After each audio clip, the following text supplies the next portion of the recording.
Setu Angela Duval o c'herioù dre gamion.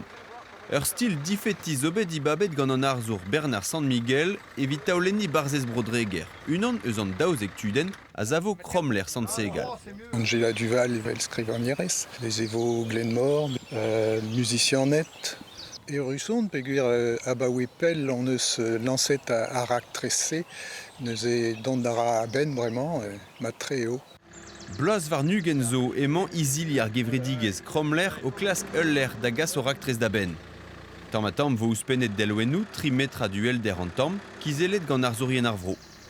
Evel Bruno Panas evit ar zoner Per Guillou e o dieu pebini da reiezel war an duden. E greunven kersanton en eus roet de an daouben, unan evit pep benvek a veze c'hoariet gantañ.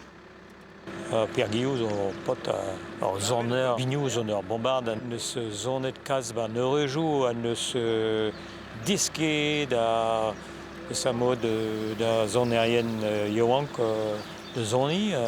Nem ket c'hoant d'ober ar veret, nem eus c'hoant d'ober ar lerb beo, ar lerb a zo moen de zoni, de zansal tro a dro amañ, vilar merci, bras, da reste. D'ar-zul triwer a vize even just a war e vo aouzet ur gouel da lida digouez an ter zelwen genta e traoñien menez boz. A perak pas vi Sacha Izili nevez gevredigez kromler. A ben bloaz, e vo staliet e Sant Segal a c'hoarezet goadek just e kichen ar c'honter gwenedour jud le paboul hag e zao genei.